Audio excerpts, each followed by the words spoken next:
Oh, I just love my little ant buddies. They're so cute, and I love to watch their exoskeletons glitter in the sunlight. It kinda makes my willy go wild. No one touches my ants but me. I'm ant. I'm a freaking ant, dude.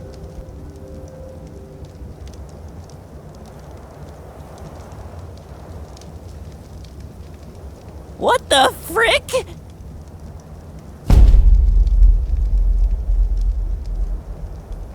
Ant enormity here? It's been a while. Can I thumb your ass?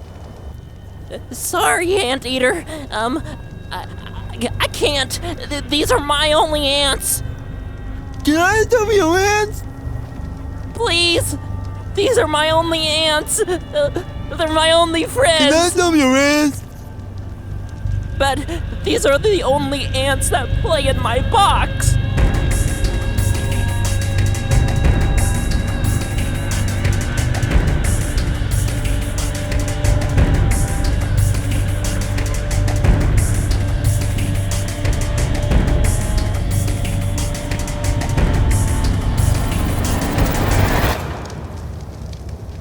You have a squirrel nose.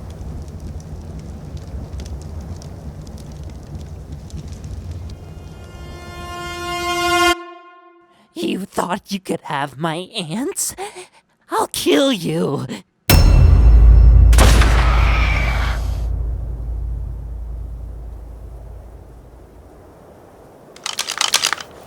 Megatherium Formipavor is one of the larger mammals on the island. This is the most shocking because it essentially is a giant sloth if you crossbred it with an elephant and a bear. Because of its size and girth, the Megatherium is uncommonly resistant to being knocked unconscious. Megatherium is an incredibly useful creature to tame, so as long as you don't intend to fight other tribes, its enormity, high resistance to torpor, and voracious attitude towards insects and arachnids makes it ideal for farming large quantities of chitin from the bugs of the island or simply defending against them. Despite primarily being an herbivore, a typical Megatherium is very intent on consuming the island's many insects. It's particularly adept at removing their insides without damaging the shell, maximizing extraction of chitin. The otherwise slow and peaceful Megatherium becomes faster and more aggressive in the presence of these creatures. Everybody loves sloths! They're cute, they're adorable, they're also incredibly slow and have a bad habit of dying from falling off trees or being run over while taking 5,000 years to cross a road. But what if I told you their ancestor was one of the most badass mammals of the Pleistocene epoch? Enter the Megatherium of South America. This behemoth sloth weighed in at 4 to 5 tons and was the size of modern-day African elephants. It was capable of utilizing a bipedal posture by walking on the sides of its feet and used its massive claws to rake vegetation into its mouth. There is some contention as to whether the Megatherium was an herbivore or an omnivore.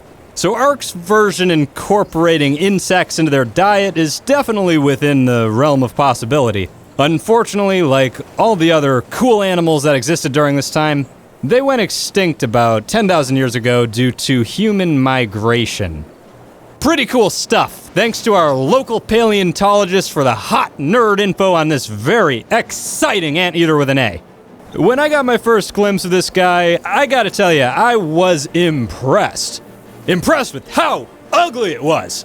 There's now several dinos that are pretty ugly, but I think the Megatherium takes the cake.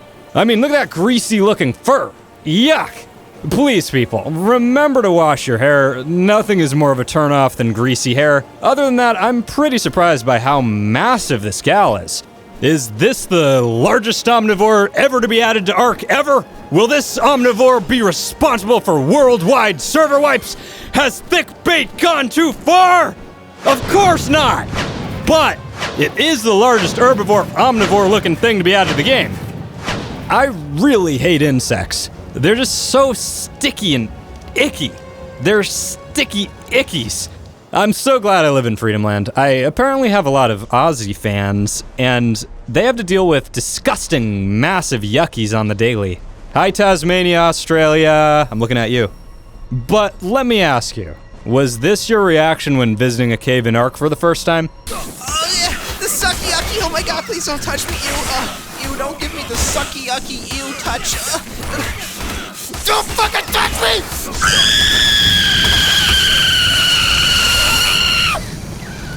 If so, I have some really great news for you. This really, really ugly and massive guy is here to protect you and smash those yuckies. The Megatherium has 2 attacks, a cute little bite and a hack and slash with its claws. The dossier states that our little gal here is great for farming chitin. I somewhat wonder though, seeing as the Megatherium has 2 attack animations, specifically the right-click swipe, I suspect that it may be good for farming other resources too. Back to farming chitin though. According to the dossier, the Megatherium is fantastic for collecting chitin. So great, in fact, that it will have increased torpor resistance and stop being lazy for just a few moments to kill all insects. Too bad we can't test out this functionality with this early sneak peek version of the Megatherium we have available though. As usual with early sneak peek content, there's going to be a lot of things either not yet added or broken. So we'll have to wait for final release to see what this is all about. As far as taming goes, the Megatherium is probably going to be a passive tame. In the dossier, it says that it's very resistant to being knocked unconscious. This suggests a passive tame. One nice thing about our small creature though, it's going to be passive. Unless you're an insect. And you're not an insect, of course. Right? I hope there's not insects watching me. Well, if you're not an insect, it shouldn't be too hard to tame you a Megatherium. It's probably gonna be something like feed it your gross, sticky ickies in exchange for love. One thing I thought was interesting, and a little bit of a letdown, it doesn't look like you'll be able to ride your new insect smasher. This makes me wonder just how useful it will be for farming chitin if you have to deal with the awful task of setting it on follow and guiding it all the way to your local cave. We'll see how this goes though. Wildcard is smart. I'm sure they'll work something out. And what else? Well, it does some pretty crazy stuff with its tongue when you kill it. Neat. Well, boys and girls of the shaft, that's all I have for today. Hey, if you're new here, look around on the channel. I have no doubt in my mind that if you look around, you too will become a loyal citizen of the shaft. In fact, go ahead and just click the subscribe button now. Go ahead and click that description. I got some pretty hot links for you to check out. Join our Discord, and be careful. You might wind up crying. We'll chat later, okay?